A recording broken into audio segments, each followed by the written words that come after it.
Bonjour, je suis Dagmar Doring-Riva, directrice associée d'Axel Performance France.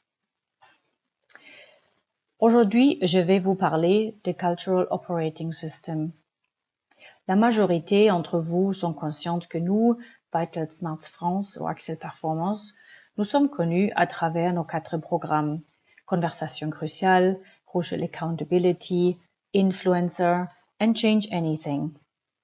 Nos clients nous posent souvent la question de savoir si les produits sont connectés vraiment ou si ces 4 programmes sont des concepts indépendants. La question clé qui a poussé notre partenaire Vital Smarts aux États-Unis à faire des recherches depuis 30 ans, et c'est la question suivante. Est-ce qu'il y a des compétences clés, des compétences essentiellement nécessaires dans toutes les industries pour exécuter et innover de manière cohérente et sans faille?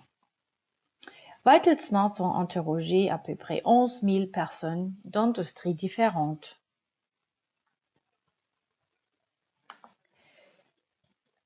Qu'est-ce que vous en pensez? Quelles pourraient être ces compétences clés nécessaires pour innover et exécuter qui s'appliquent à quasiment toutes les entreprises dans n'importe quelle industrie? Une question à vous. Quelle est la mesure prise par votre entreprise dans les dernières années qui a eu le plus d'impact sur les résultats des sociétés, de votre société? Une mesure importante et mesurable. Si vous avez à donner une seule réponse, qu'est-ce que ça serait? Une nouvelle fusion, une nouvelle organisation, de nouveaux process, une nouvelle prise de capital, par exemple? La grande majorité des directeurs ou des managers répondraient qu'ils ont travaillé sur leur stratégie, le processus, la structure pour atteindre des résultats. Bien sûr que le processus, les structures, les produits, la stratégie est très importante pour obtenir des résultats, mais c'est pas la seule chose. Pour mettre en place des process et des stratégies, il faut des gens. Et souvent, c'est les comportements des gens qui font que ça ne marche pas. Aujourd'hui, dans les entreprises, on se concentre souvent essentiellement sur la partie visible de l'iceberg. On réfléchit à la stratégie, on est concentré sur des résultats, on met en place des process, des règles, des systèmes, etc., etc. À votre avis, qu'est-ce que se trouve dans la partie immergée de l'iceberg? Ce qui est invisible et qui impacte énormément les résultats d'une entreprise.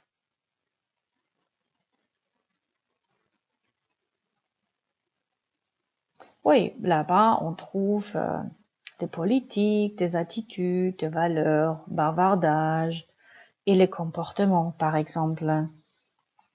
Nous, on appelle ça la culture. Qu'est-ce que c'est la culture?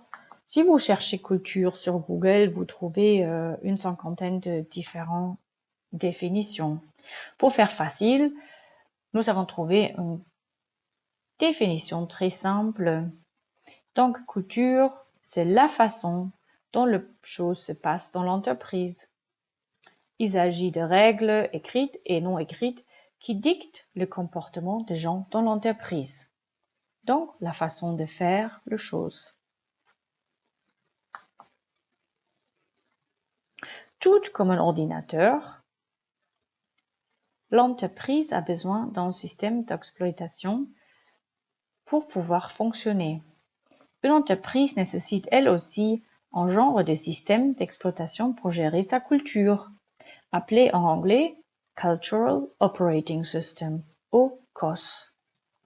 Il s'agit d'un environnement qui va permettre à l'entreprise de systématiser sa culture, systématiser la façon de faire des choses et d'atteindre le niveau performance souhaité.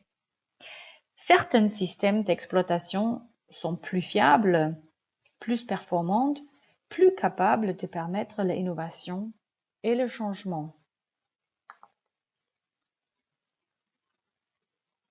Les recherches ont montré que des entreprises dans différents domaines ont besoin de compétences clés pour réussir dans les deux challenges majeurs actuels, qui sont de se réinventer par l'innovation et de satisfaire ses clients à travers une exécution parfaite.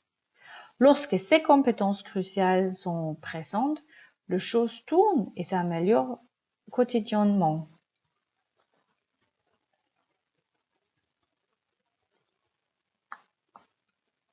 Donc, quelle est la différence entre une culture hautement performante et une culture aux résultats insatisfaisants? À travers ces 30 ans de recherche de VitalSmart, 4 virus ont été identifiés. 4 virus qui font du tort au système d'entreprise de l'intérieur. Ce sont des virus qui affaiblissent et qui nuisent à sa culture.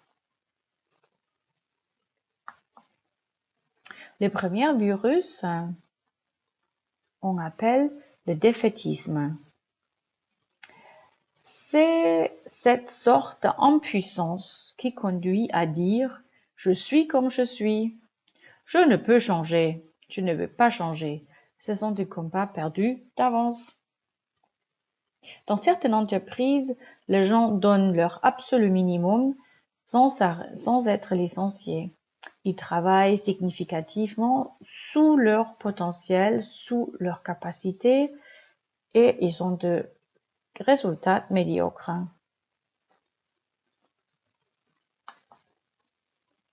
97 des gens ont au moins une mauvaise habitude qui limite l'avancement de leur carrière. Ça veut dire qu'ils n'arrivent pas à corriger une certaine mauvaise habitude ou développer une compétence. Nous avons tous des défauts, des mauvaises habitudes qui ne nous permettent pas de réussir et d'évoluer comme on le voudrait. Et souvent, nos chefs ne sont pas en mesure de vraiment nous aider. 3 responsables hiérarchiques directs sur 4 pensent que leurs employés n'arrivaient pas à changer leurs mauvaises habitudes. Cela veut dire qu'ils ont beaucoup de déjà-vu dans leur évaluation annuelle. Quelle frustration! Le deuxième virus, c'est la silence ou violence dans la culture. Ça veut dire j'évite de dire ce que je pense ou au contraire, j'ai la tendance à dire haut et fort. Les gens préfèrent la bonne entente au conflit, l'harmonie au résultat, et les employés évitent de parler de sujets risqués émotionnellement, les sujets délicats. Question. Comment est-ce que ces virus silence-violence se manifestent chez vous, dans votre entreprise? Est-ce que vous trouvez des choses comme râlerie, commérage, manque de courage, évitement de sujets délicats ou même évitement de personnes, lâcheté, le non-dit, ruminer, tout ça contribue à une certaine inefficacité. Oui, il arrive certainement que des personnes voient des choses qui vont impacter négativement le résultat et ne se manifestent pas car ils n'osent pas le dire. Ou, s'ils le disent, ils le font mal.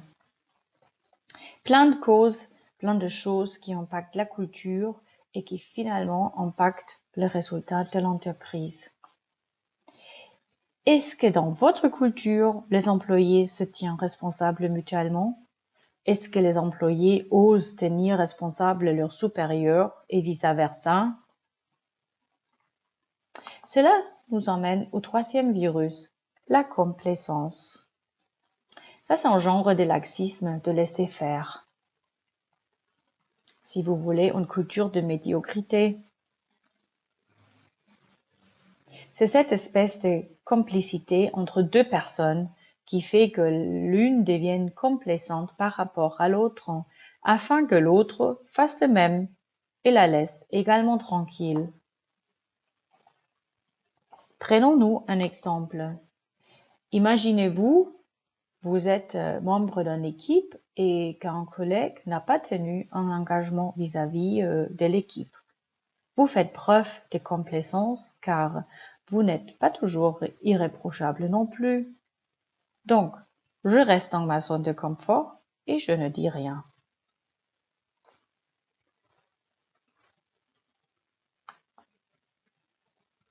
Le quatrième virus, c'est le pessimisme, qui conduit parfois les gens à devenir sceptiques, voire cyniques, à avoir une culture de l'immobilisme.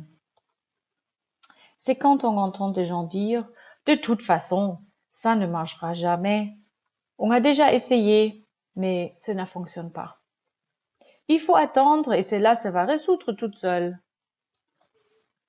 Donc dans cette culture, on commence le projet de changement, des initiatives et à la fin, rien aboutit.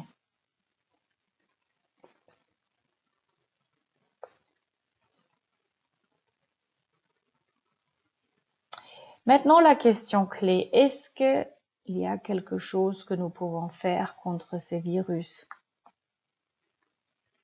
Et quelles sont les compétences clés nécessaires pour innover et exécuter sans faille, pour revenir à notre question initiale?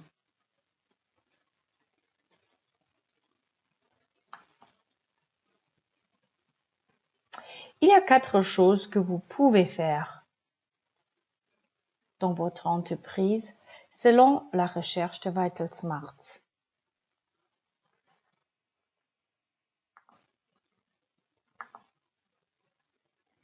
Première, encouragez en permanence vos employés à penser le changement de manière autonome et les rendre capables d'influencer leur propre comportement à travers le programme Change Anything. On les aide à changer leur propre comportement à travers une stratégie de changement qui combine motivation et capacité. Sur le plan personnel, comme vous voyez là, sur le plan personnel, social et structurel.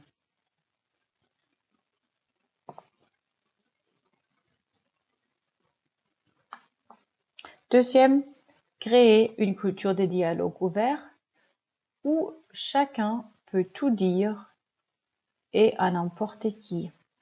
Cela va avoir un fort impact sur la motivation et les résultats de l'entreprise. C'est une culture de dialogue. Créer une culture où chacun tient les autres responsables, c'est le troisième. Une culture où les gens se tiennent responsables mutuellement. Il s'agit de confronter les autres aux engagements non respectés et les mettre face à leurs responsabilités à travers le programme Crucial Accountability. Et quatrième, et enfin, créer une culture où les leaders ont les compétences pour influencer un changement, des comportements efficaces, profonds et durables, là où les leaders sont capables de mener deux programmes de changement des initiatives et les mettre en place efficacement. Donc, la question pour vous, ou la question pour les entreprises, ce n'est pas si vous avez un Cultural Operational System ou pas.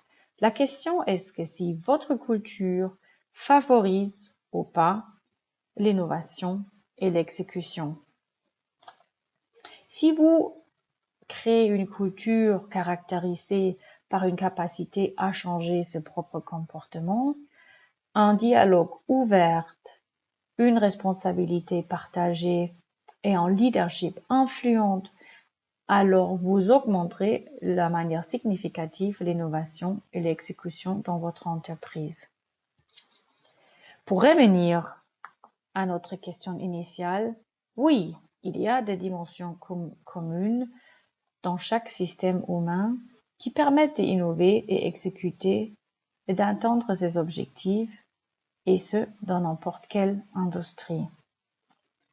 Donc, vous allez voir que nos 4 programmes sont essentiellement et fortement connectés. Ils construisent un sur l'autre. Ils peuvent vous aider à construire un Cultural Operating System très puissant qui vous aide à être mieux dans l'innovation et l'exécution.